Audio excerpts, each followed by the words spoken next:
Boa tarde, vamos para o nosso devocional do dia, mas antes vamos começar com a nossa oração. Jesus, Pai querido, que o Senhor esteja conosco do começo ao fim deste devocional. Que o Senhor traga para essa live todos que precisam ouvir essas reflexões sobre a sua palavra que se encontra em Mateus 27:14 e Isaías 53:10. Espírito Santo, se for necessário que o Senhor coloque em minha boca qualquer palavra para esse devocional. Agradeço por estar conosco neste dia. Amém, amém, amém. Vamos lá para o nosso devocional do dia, onde eu leio tanto o devocional da manhã quanto o devocional da noite do devocional Manhã e Noite de Charles Spurgeon. Mas antes, vamos ler a introdução do Evangelho segundo Mateus, para nós lermos o devocional da manhã. Autor e período da escrita. Na maioria dos manuscritos, o título do primeiro livro do Novo Testamento é Evangelho segundo Mateus. Há apenas uma boa nova do grandioso trabalho que Deus realizou através de seu Filho, o Senhor Jesus Cristo, mas em sua sabedoria ele sabia que seriam necessários 4 homens diferentes para fazer que as novas da salvação fossem conhecidas pelo mundo na forma escrita. Como na maioria dos livros da Bíblia, o nome do autor não é mencionado no Evangelho. Não é mencionado no Evangelho de Mateus. Porém, desde o início, a tradição cristã confirma que o apóstolo Mateus é o autor desse evangelho. O nome do autor, Mateus, é listado em todos os registros de apóstolos em sétimo ou oitavo lugar. Os 3 evangelhos sinóticos, assim chamados devido à sua similaridade, nos contam sobre seu chamado. Nessa ocasião, Lucas o chama de Levi, o cobrador de impostos, Marcos de Levi, o filho de Alfeu, e ele é chamado de Mateus somente em seu evangelho. Outro fato digno de observação é que ele é só chamado de Mateus, o publicano, na listagem de seu livro no capítulo 10, versículo 3. O nome de Mateus pode ser rastreado através de vários nomes hebraicos, os quais possuem o mesmo significado, presente de Deus.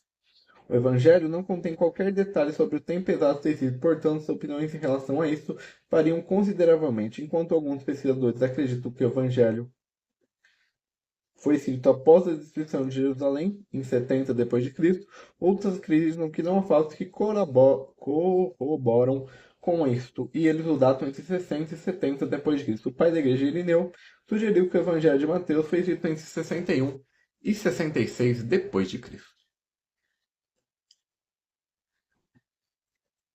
Assunto e propósito dos escritos. O Evangelho segundo Mateus é o mais detalhado e, em seu formato, o mais claro dos 4 evangelhos. No entanto, essa não é a única razão por ter sido corretamente posicionado em primeiro lugar, mas também porque ele forma uma ligação entre o Velho e o Novo Testamento. O Evangelho de Mateus contém cerca de 70 citações do Velho Testamento, porém algumas apresentam poucas palavras. Um total de 30 citações do Velho Testamento é mencionado, na verdade, como tal. Coisas que aconteceram na vida do Senhor Jesus estão explicitamente descritas como o cumprimento das profecias do Velho Testamento em 14 ocasiões. A intenção do Espírito Santo neste evangelho é estabelecida logo no primeiro verso. Jesus Cristo é filho de Davi e filho de Abraão, e, portanto, o Messias prometido e legítimo rei de Israel, cumpridor de todas as profecias do Velho Testamento. Ao todo, o Senhor é chamado 8 vezes de filho de Davi. Relacionando a isso, há outra marca importante no Evangelho de Mateus, a frequente menção ao reino messiânico, que é mencionado 50 vezes, considerando que é mais descrito em outras passagens como reino de Deus. Mateus chama de 32 vezes de reino de Deus e usa a expressão o reino do, e duas, Mateus chama de 32 vezes de reino dos céus e usa a expressão reino de Deus somente 5 vezes. O Evangelho de Mateus é organizado segundo o plano divino. Na primeira metade, o Senhor é exposto como rei de Israel e apresentado para o seu povo na terra. Esta parte termina no capítulo 12 com a sua rejeição. Os governadores de Israel rejeitam o seu rei. Na segunda metade, a partir do capítulo 13, é descrito o serviço do rei rejeitado, o qual agora não é restrito apenas a Israel, mas abrange também as nações pagãs. É nessa parte que a Assembleia, ou Igreja de Deus, constituída de judeus e gentios, é mencionado pela primeira vez na Bíblia. O serviço de Cristo termina com seu sofrimento e morte, mas também com a sua ressurreição e o envio dos apóstolos. Mateus não menciona a ascensão do Senhor aos céus. A estrutura do Evangelho é realçada pelos grandes sermões de Cristo. os quais sempre terminam com a mesma frase. E aconteceu que, concluindo Jesus esse discurso, as pessoas se admiraram de sua doutrina. No chamado Sermão do Monte, o Senhor proclama os princípios do reino dos céus. Quando enviou os 12 discípulos para o povo de Israel, o Senhor os instruiu para ser seus servos com seus embaixadores. Nas parábolas do reino dos céus, ele explica que este reino é desenvolvido de uma maneira nova e misteriosa devido à sua rejeição. Em seu quarto sermão, Jesus aprende os princípios para o comportamento pessoal e coletivo dos fiéis.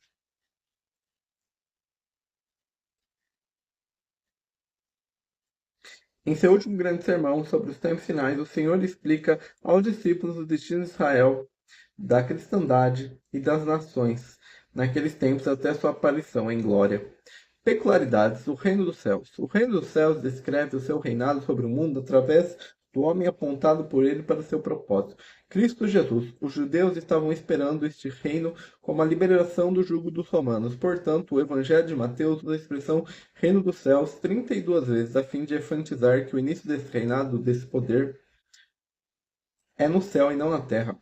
O reino dos céus tem o mesmo princípio que o reino de Deus, mas enfatiza o caráter celestial desse reino. O reino dos céus também é sempre visto no Evangelho de Mateus como algo futuro, isto é, começando a partir da ascensão do Senhor aos céus, passo ao que o reino de Deus também em Mateus é visto como já sendo presente.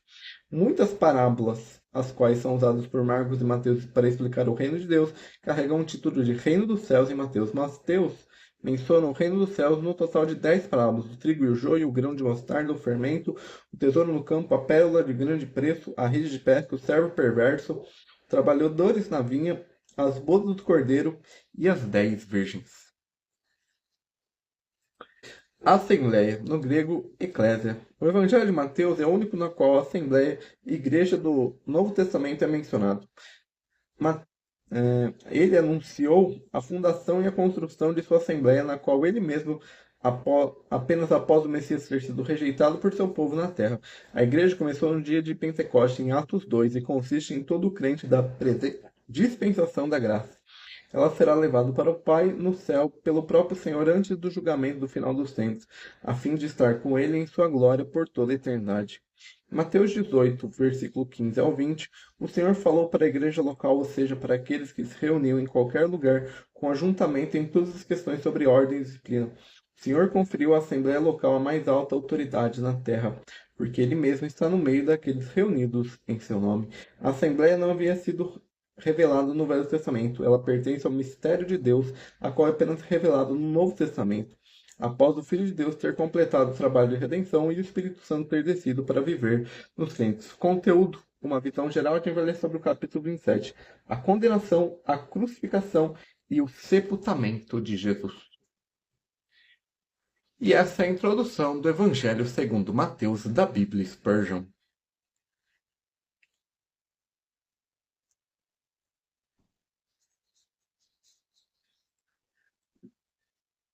Jesus não respondeu nenhuma palavra. Mateus 27:14.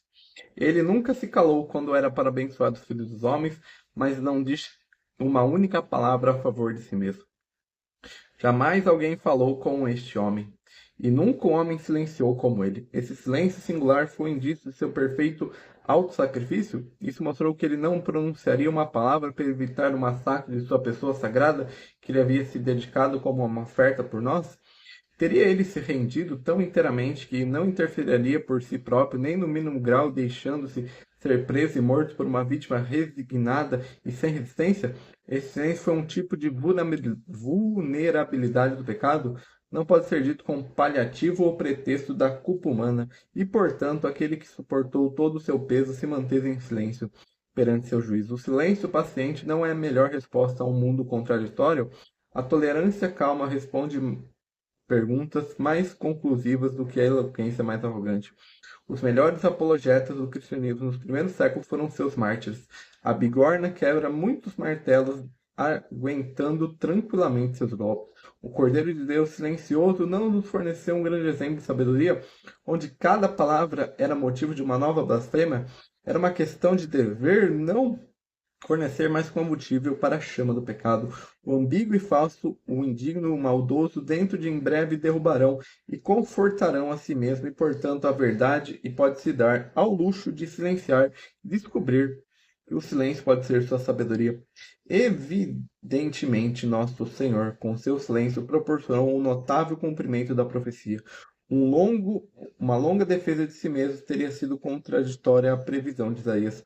Como cordeiro foi levado ao matador, e como ovelha muda perante seus toqueadores, ele não abriu a boca. Com seu silêncio, ele provou conclusivamente ser o verdadeiro Cordeiro de Deus. Dessa forma, o saudamos esta manhã.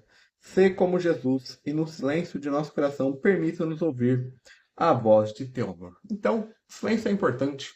Você não precisa ficar respondendo todo mundo nessa era de debates, debate isso, debate aquilo. Às vezes o silêncio é a melhor resposta. E agora vamos ler a introdução do livro do profeta Isaías da Bíblia Spurgeon, para a gente ler o devocional da noite. O livro do profeta Isaías, autor e período da escrita. O autor se apresenta como a escrita de um homem, Isaías, filho de Amós. A inscrição do livro data sua atividade profética como abrangendo os reinados de 4 reis de Judá: Uzias, Jotão, Acaz e Ezequias. Não se sabe muito sobre Isaías além de sua profecia. A autoria de todo o livro por Isaías foi veementemente contestada no período moderno. Muitos estudiosos argumentam que o Isaías histórico não poderia ter sido dos capítulos 40 ao 66. Para aqueles que acreditam que Deus conhece o futuro e pode revelar aos seus servos, não é problemático que Deus, por meio de Isaías, predisse a ascensão da Babilônia, sua vitória contra o Judá, o exílio e o retorno. Em Isaías 6, versículo 1, registra que Isaías recebeu seu chamado profético no último ano do reinado do rei Uzias sobre Judá, cerca de 742 a.C. O reinado de Uzias foi uma época particularmente próspera na história de Judá, mas nuvens de tempestade estavam no horizonte. A Síria estava em ascensão novamente na pessoa de Tiglat-Pileser III. O rei assírio começou a engorfar a Síria e o reino do norte de Israel. Após a morte de Tiglat-Pileser, seus sucessores, Salmaneser e Sargão, derrotaram o reino do norte em 722 a.C. e deportou seus cidadãos. Esse evento colocou Judá ainda mais sob a sombra daquele grande império. Isaías 37, 38 sugere que o profeta viveu até a morte de Senaqueribe, em 681 a.C. A visão de Isaías se estendeu além do século VIII, pelo resto do período do Antigo Testamento e além. Os autores do Novo Testamento citam Isaías como encontrando o cumprimento dos grandes eventos em torno de Cristo, o Messias e servo sofredor. Estrutura. O livro de Isaías é uma combinação de prosa e poesia. A prosa é encontrada principalmente nos capítulos 36 ao 39, uma seção que forma uma ponte entre as duas seções do livro. A poesia de Isaías é rica e variada. Ele escreveu poesia de sabedoria e até poesias que se assemelham a uma canção de amor. A riqueza é vista no vocabulário de Isaías. Ele usou mais de 2.200 palavras diferentes em hebraico, muito mais variedade que qualquer outro livro do Antigo Testamento. Spurgeon e Isaías. Este é o caso quando Deus visita uma nação com julgamentos terríveis.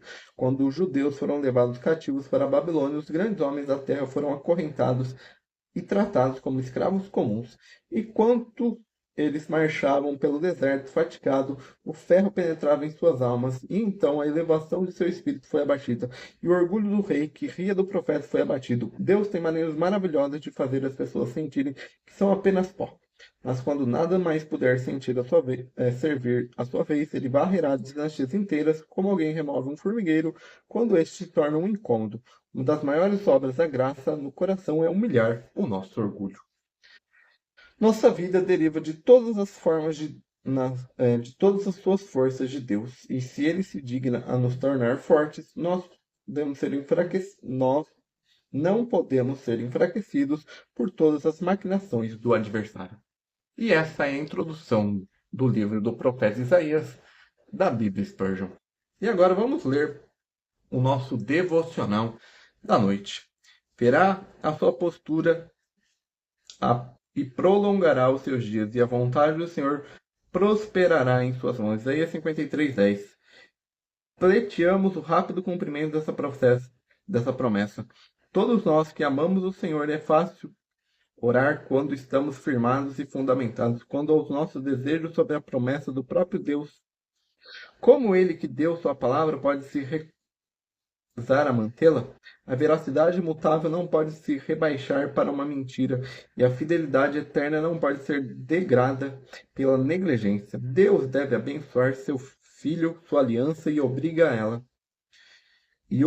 a ela. Aquilo que o Espírito nos leva a pedir a Jesus é o que Deus decreta dar a ele.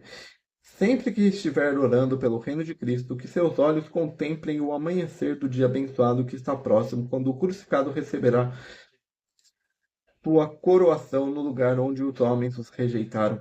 Coragem, você que está em espírito de oração, trabalhe por Cristo com um pouco sucesso, não será assim. Não será sempre assim. Tempos melhores estão diante de você. Seus olhos não podem ver o bem-aventurado futuro. Pegue o telescópio da fé emprestado, sequer seque o pavor de suas dúvidas que está na lente. Olhe através dele e contemple a glória que virá. Leitor, permita-me perguntar, você faz dessa sua oração constante? Lembra-se de que o mesmo Cristo que nos ensina a dizer: o pão nosso de cada dia nos dai hoje, primeiro nos orienta a clamar: santificado seja o teu nome, venha a nós o teu reino, faça a tua vontade assim na terra como no céu. Não permita que suas orações sejam todas sobre seus próprios pecados, seus próprios desejos, suas imperfeições, suas provações, mas que subam a escada estrelada e cheguem ao próprio Cristo. E então, próximo ao altar, apergido pelo sangue, ofereça continuamente essa oração: Senhor, estende o reino do teu Filho amado. Tal súplica apresenta com fervor, elevará o espírito de toda sua devoção. Tenha o cuidado de provar a sinceridade de sua oração, trabalhando para promover a glória do Senhor. E esse é o nosso devocional do dia 2 de abril. Mais tarde, às 10 horas, nós temos o quinto episódio da série A Semana que Mudou o Mundo: A Toalha, o Cálice e o Suor. Então, espero você aqui às 10 horas e amanhã nós voltamos com a programação normal. De manhã, o devocional da manhã, aqui no Instagram por volta das 8 horas. E às 8 horas, o TikTok, ao devocional da noite. Tenha um bom resto de quinta-feira e até o próximo.